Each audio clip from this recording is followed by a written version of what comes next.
반갑습니다. 한멘토 김대한입니다. 자, 이번 시간은 2022년도 직업상담지, 그 중에서 직업상담 심리학 개론 과목에 대한 기출문제 풀이를 하는 시간을 갖도록 하겠습니다. 자, 먼저 기출문제 풀이 전에 2022년도에 나왔던 직업상담 심리학 개론 출제 경향을 좀 우리가 살펴보면요. 극단적으로 너무 쉽게 나온 시험 문제가 아닐까 이렇게 생각을 해봅니다. 자, 시험 문제가 너무 쉽게 나오면 이제 수험생 입장에서는 시험장 들어갔을 때 굉장히 화색의 어떤 미소가 펼쳐질 겁니다. 그러나 이게 과연 수험생 입장에서도 좋은 것인가 라고 봤을 때는 그건 아니라는 거죠.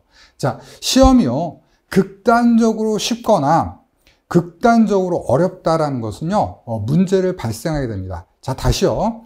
시험이 극단적으로 쉽습니다. 그러면 공부를 한 친구나 공부를 하지 않은 친구나 변별이 안 되게 되고요. 극단적으로 어려우면 공부를 한 친구들도 모두 틀리기 때문에 공부를 한 친구나 공부를 하지 않은 친구 구별이 되지 않습니다. 그러면 수험생들은요, 이러한 시험에서 굉장히 혼란을 느끼게 되고요. 또 채용을 하게 되는 공무원 조직에서도, 선발 조직에서도 이런 부분에 문제를 갖기 때문에, 왜? 동점자들이 너무나 많아지죠. 그렇기 때문에 이런 시험은 개선이 된다라는 걸 여러분들이 좀 생각을 해보실 필요가 있다는 거예요. 그래서 2020년도 시험은 여러분 참고용으로 보시고요. 이 정도 수준으로는 2023년도에 절대로 나오지 않을 것이다 라고 염두에 두시면 좋을 것 같습니다. 자, 이런 생각들 좀 두시고, 그리고 2022년도에서 나왔던 문제 중에 그나마 우리가 검토해 볼 만한 문제 몇 가지를 제가 추려서 문제풀이를 하는 시간을 갖도록 하겠습니다. 자, 그럼 먼저 1번 문제부터 보도록 하겠습니다. 자, 1번. 다음 내용을 모두 포함하는 상담 이론은, 자, 이렇게 나왔는데요. 자, 보기 지문을 한번 볼게요. 자, 인간은 자기 실현의 경향성을 가지고 태어난다. 자, 자기 실현한다고 합니다. 자, 두 번째, 인간은 충분히 기능하는 사람이 될 수 있다. 자, fully function person이라고 해서 완전히 기능하는 사람이에요. 자, 그러니까 완전히 기능하게 되면, 그렇죠, 자기 실현을 하는 거죠. 완전히 기능하니까요. 내가 나를 완전히 기능하기 때문에 그런 사람은 자기 실현을 할 수밖에 없어요. 자, 이 이론은 뭡니까? 인간 중심 상담 이론이 되겠죠. 자, 그러기 위해서는, 완전히 내담자가 기능하기 위해서는 상담자는 어떻게 해줘야 돼요? 무조건적 존중, 공감적 이해, 진실성을 가지고 내담자한테 접근하게 되면 자기 스스로 완전히 기능해서 자기 실현의 경향성을 띠게 된다라는 이론이죠. 자, 이렇게 정리해 봤어요. 자, 다음 문제 가겠습니다. 자, 2번 문제입니다.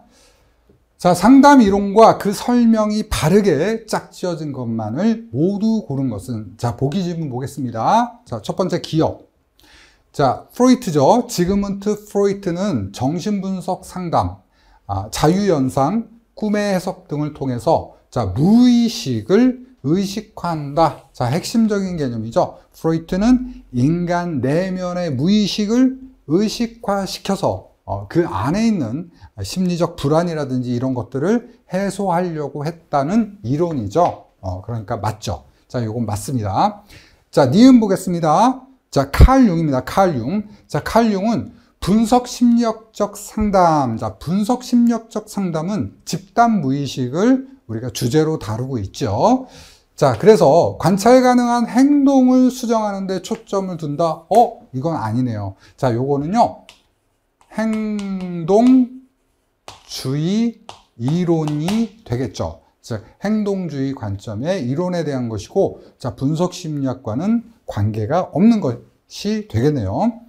자, 백입니다. 자, 아론 백의 인지적 상담. 아론 백의 인지적 상담은 인간의 인지적 오류를, 즉 왜곡을 강조하는 이론입니다. 자, 계속 읽어볼게요. 사회 속에 더불어 사는 지혜로서 사회적 관심을 강조한다. 누굽니까? 알프레드 아들러죠. 아들러의 이론이 되겠죠. 그러니까 맞지 않겠죠. 그래서 결국에 니은과 디귿은 맞지 않는 것이고요. 결국에 맞는 것은 기억밖에 없다라는 것이죠. 자, 3번 문제 가겠습니다. 3번 문제. 다음, 하렌의 의사결정 유형. 자, 하렌의 의사결정 유형은 계속해서 출제되고 있는 내용이죠. 우리가 눈여겨봐야 되는 이론입니다. 자, 문항과 가장 관계가 깊은 유형은, 자, 보기지문 보겠습니다. 자, 보기지문 보기 전에 먼저 우리 하렌의 의사결정 유형에 대해서 좀 생각해 보면 세 가지 유형이 있죠. 자, 뭐가 있어요? 의존적 유형이 있고, 직관적 유형이 있고, 그리고 합리적 유형이 있죠. 그래서 세 가지 유형이니까 임의적 유형은 들어가지 않죠. 그래서 세 가지 중에 하나겠다. 이렇게 살펴보고 지문 다시 볼게요. 나는 중요한 의사결정을 할 때 한 단계 한 단계 체계적으로 한다. 벌써 답 나왔습니다. 뭡니까? 합리적 유형이 되겠죠? 답은 4번이고요. 좀 더 읽어볼게요. 어떠한 중요한 한 일을 하기 전에 신중하게 계획을 세운다. 체계적이고 계획적으로 한다. 그 다음에 의사결정을 하기 전에 올바른 사실을 알고 있나 확인하기 위해 관련된 정보들을 다시 살펴본다. 신중하고 계획적이고 체계적인 거, 합리적 유형이죠. 자, 반면에 의존적 유형은요, 타인의 의사에 의해서 내가 결정하게 되는 거예요. 그러니까 책임을 타인에게 넘기는 경향이 있죠. 자, 직관적 유형은 좀 감을 사용하죠. 그래서 선택은, 의사결정은 굉장히 빠릅니다. 그러나 자신의 선택에 대한 설명은 잘 하지 못한다. 이렇게 우리가 키워드로 잡을 수 있겠죠. 자, 그래서 4번이 답이 되겠습니다. 자, 그러면서 의존적 유형이라든지 직관적 유형도 다시 한번 여러분이 상기하시면 좋으실 것 같아요. 자, 다음 문제 볼게요. 자, 5번 문제입니다. 자, 투사적 검사에 대한 설명으로 옳지 않은 것은, 자, 투사적 검사는요, 자, 객관적 검사하고 여러분들이 비교해서 이해를 하시면 되겠죠? 그죠? 자, 객관적 검사 어떤 검사일까요? 일단 한번 우리 뽑아 봅시다. 객관적 검사는요, 신뢰도와 타당도가 높은 검사예요. 자, 먼저 신뢰도와 타당도가 높습니다. 왜요? 우리가 과학적이고 합리적인 어떤 결과를 도출하기 위해서 사용하기 때문이죠. 그래서 매뉴얼화 돼 있고요. 표준화 돼 있습니다. 즉, 응답의 범위라든지 응답이 제한이 돼 있다라는 어떤 단점도 있겠죠. 고르는 거죠. 그죠? 그래서 이런 객관적 검사의 특징을 우리가 이해하고 이거에 반대되는 투사적 검사를 한번 살펴보면서 문제를 보시면 되겠죠. 자, 보기 선택지에 1번을 보겠습니다. 행동주의적 접근을 따르는 행동주의는 과학적이죠. 자, 이런 사람들은 사용하지 않겠죠. 네, 맞아요. 맞는 얘기예요. 즉, 과학적 입장에서 접근하는 학자들은 사용하지 않는다. 자, 두 번째, 동일한 자극에 대해 수험자마다 다른 반응을 보인다. 자, 객관적 검사는 응답이 제한되어 있는데 이건 반응이 다양하다는 거예요. 맞아요. 그 다음에 3번, 수검자에게 비구조화된 자극을. 자, 얘는 매뉴얼 다 되어 있고 표준화되어 있다는 건 구조화되어 있다는 거고, 자, 투사검사는 비구조화되어 있다는 거예요. 그래서 다양한 반응을 유도하는 것이죠. 맞아요. 자, 4번, 신뢰도와 타당도가 높아서 틀렸죠. 낮아서죠. 낮아서 직업상담 현장에서는 많이 사용할 수 없다라는 거예요. 즉, 우리가 많이 사용하는 것은 객관적 검사가 되겠죠. 답은 4번이 되겠네요.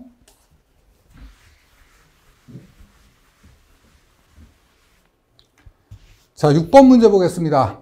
다음에서 설명하는 방어 기제는, 자, 프로이트의 방어 기제에 대한 내용이 나왔어요. 하지만 뭐 어렵지는 않은 내용입니다. 자, 볼까요? 자신의 위협적인 충동을, 즉 나의 무의식적 욕구죠. 이런 것들을 다른 사람한테 전가시키는 거예요. 다른 사람의 탓으로 돌리면서 그 충동을 위장하는 거. 무엇이죠? 예, 투사입니다. 투사가 답이 되겠네요. 자, V는 뭔가요? 내가 감당할 수 없는 어떤 욕구라든지 무의식적 충동을 부정하려고 하는 것이죠. 자, 퇴행은요, 내가 만족했던 시기로 돌아가려고 하는 경향을 우리가 퇴행이라고 하죠.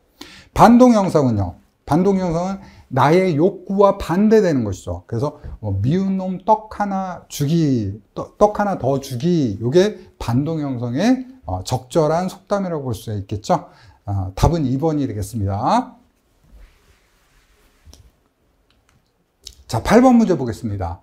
자, 반두라가 제시한 자기효능감입니다. 자기효능감의 원천에 해당하지 않는 것은, 자, 자기효능감 원천은요, 첫 번째 대리경험이 있고요. 자, 대리경험이라는 것은 내가 관찰을 통해서 보는 거예요. 즉 내가 저거 할 수 있을까 했는데 내 친구가 저걸 해내는 거예요. 근데 내 친구가 나보다 조금 부족해. 근데 나보다 부족한 친구가 그걸 해내네? 그럼 나도 할 수 있겠네 라고 생각하는 거죠. 자, 그 다음에 언어적 설득. 자, 언어적 설득은요, 좀 전문성을 가진 사람이 설득해 줄 때 더 효과가 좋습니다. 예를 들면 우리 상담사들이죠. 상담사들이 충분히 할 수 있어요. 아니면 또 가르치시는 선생님이 너라면 넌 더 잘할 수 있어. 이런 거죠. 이럴 때 나는 할 수 있겠다라는 생각을 한다는 거예요. 그 다음에 또 하나 뭐예요? 네, 그렇죠. 자신의 경험입니다. 내가 그것과 비슷했던 일이나 그러한 일을 해봤거나 성취를 해봤다라는 거죠. 그러면 자연스럽게 할 수 있다는 거죠. 자, 여기다 하나 더 있습니다. 뭐가 있냐면 심리적 고양입니다. 고양. 자, 심리적 고양은 뭘 말하냐면요. 내 심리적으로 좀 업되는 거죠. 예를 들면, 여러분, 좀 내가, 잘 못하다가도 이게 술 한 잔 마시면 어떻게 돼요? 한번 해보지. 그 다음에 또, 이런 경우도 우황청심원 같은 거 먹으면, 또 이렇게, 어때요? 그쵸? 좀 겁이 없어지고 그러죠. 좀 차분해지고. 이런 것들을 우리가 심리적 고양이라고 얘기를 합니다. 그래서 4가지 대리경험, 언어적 설득, 성취경험, 심리적 고양 요 4가지가 있고요. 유전자는 관계가 없습니다. 그래서 답은 1번이 되겠습니다. 자, 다음 문제 볼게요. 13번 문제 보겠습니다. 자, 다음과 같이 주장한 대표적인 학자는, 자, 첫 번째, 우연한 사건. 벌써 답 나왔네요. 우연한 사건 하면 크롬볼츠로 답이 바로 가셔야죠.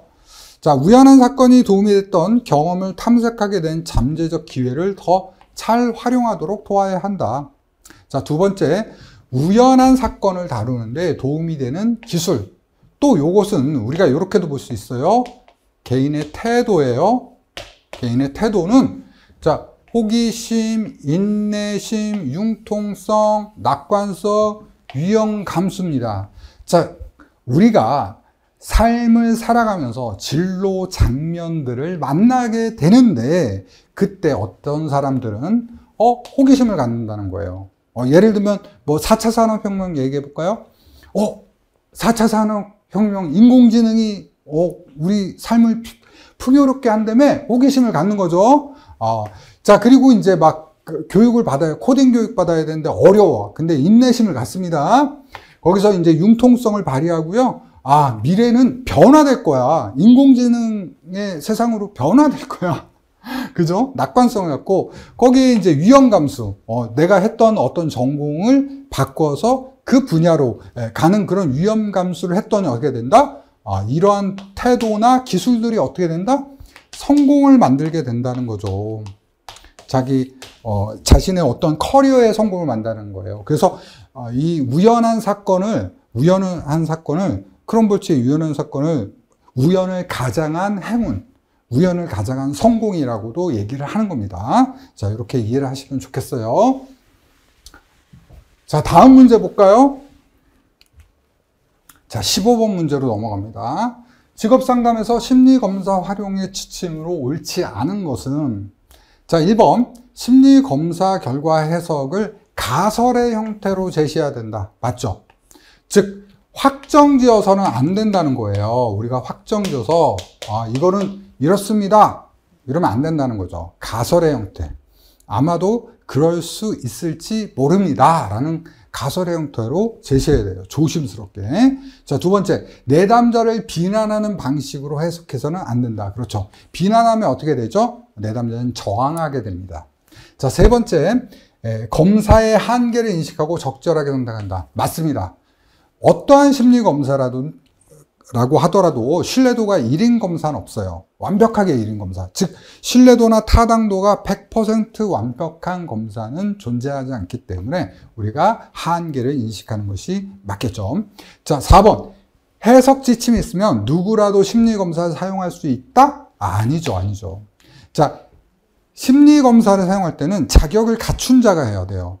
즉, 교육을 받았거나 해당 심리검사에 관련된 자격증을 보유한 사람이 심리검사를 실시해야 되는 것입니다. 그래서 답은 4번이 되겠습니다. 자, 다음 문제로 넘어가겠습니다. 17번 문제입니다.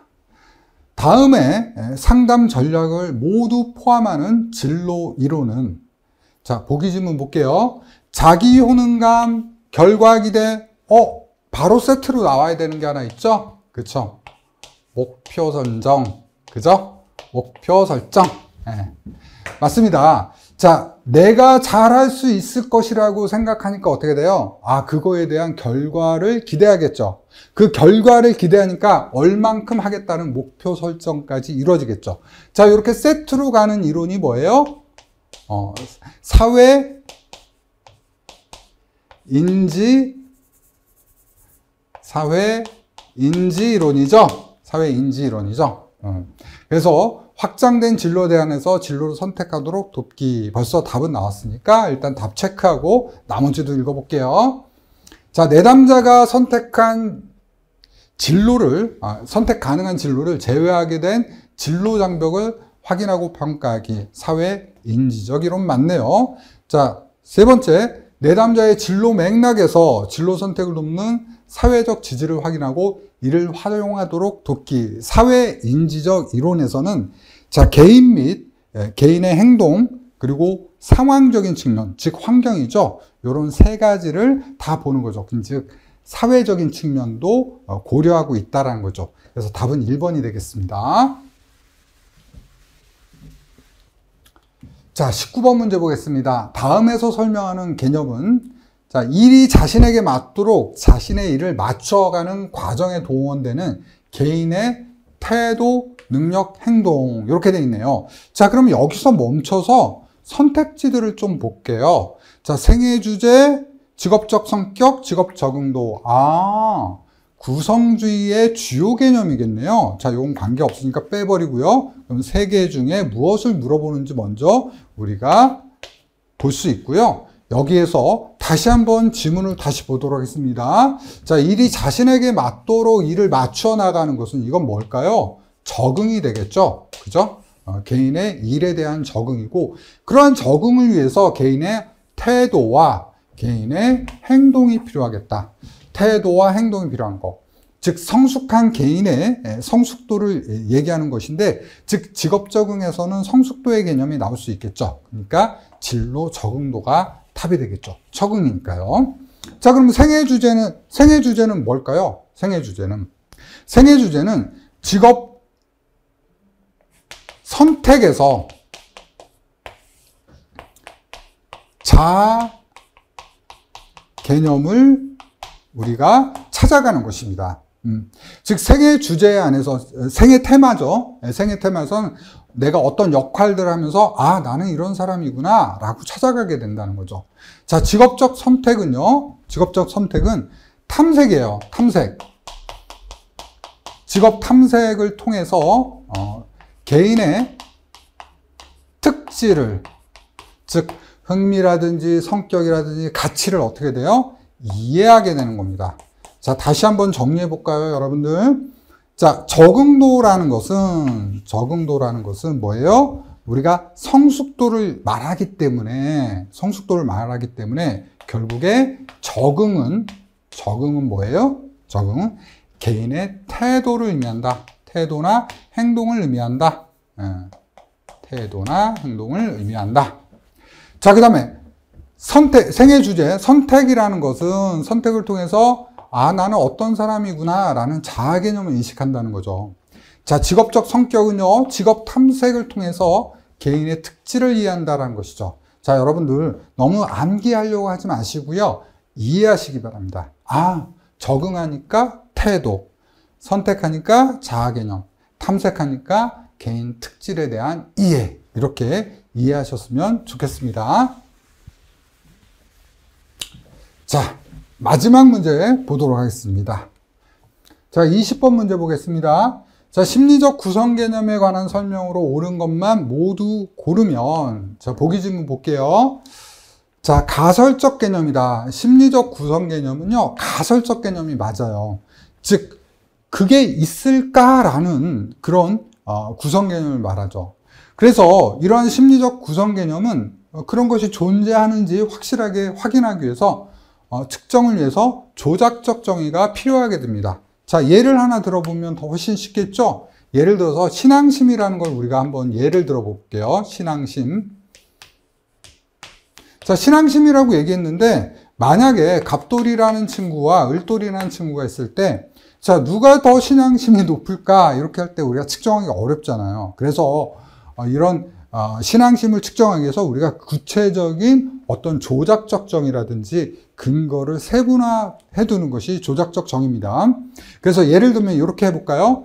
자, 우리가 신앙심 측정에서 대표적인 것 중으로 예배 같은 걸 들 수 있겠죠? 만약에 갑돌이가 예배를 3번 드리고 을돌이가 예배를 1번 드렸다면 우리가 갑돌이가 신앙심이 더 높아 보인다라고 우리가 측정이 가능하겠죠. 그죠? 그 다음에 이런 것도 있을 거예요. 헌금. 헌금의 양이 많다면 갑돌이가 더 신앙심이 높아 보인다. 그리고 또 봉사 같은 게 있겠죠. 봉사. 그러니까 막연히 내가 너보다 높아라고 얘기하는 것보다 봉사의 횟수라든지 헌금의 정도 그리고 예배의 횟수를 통해서 구체적으로 우리가 측정하기 위한 조작적 정의가 필요한 게 구성 개념이라는 거죠. 나는 신앙심이 높아 그런데 맨날 나쁜 짓만 하고 다녀. 그러면 과연 그런 게 존재하나? 이렇게 생각해 볼 수 있다는 거죠. 자, 3번째 보겠습니다. 여기 보니까 얘가 기억, 니은, 디귿입니다. 직접적으로 관찰 가능한 것이다. 자, 직접적으로 관찰 가능하다고 했나요? 안 했나요? 하지 않죠. 그러니까 기억과 니은만 맞은 것이니까 정답은 3번이 되겠네요. 자, 이렇게 해서 20번 문제까지 모두 풀어봤습니다. 자, 여러분들 문제 풀면서 좀 느끼셨겠지만 문제들이 좀 평이했다라는 걸 좀 느끼셨을 거예요. 자, 그래서 제가 다시 앞에 이제 문제 풀기 전에 간략하게 출제 경향하고 여러분들이 어떻게 준비하시면 되는지에 대해서 말씀드렸는데 다시 말씀드리지만 2022년도 회차처럼 쉽게 나올 수는 없을 겁니다. 당연히 난이도는 올라가겠죠. 그러니 너무 여러분들 안일하게 준비하지 마시고요. 전문적으로 잘 갖춰지고 또 심도 있게 공부할 수 있는 그런 곳에서 시험 준비를 하신다면 좋은 결과가 있을 거라고 봅니다. 자, 여러분들 수고하셨고요. 2022년도 직업상담 심리학 개론 문제풀이를 마치도록 하겠습니다. 수고하셨습니다. 감사합니다.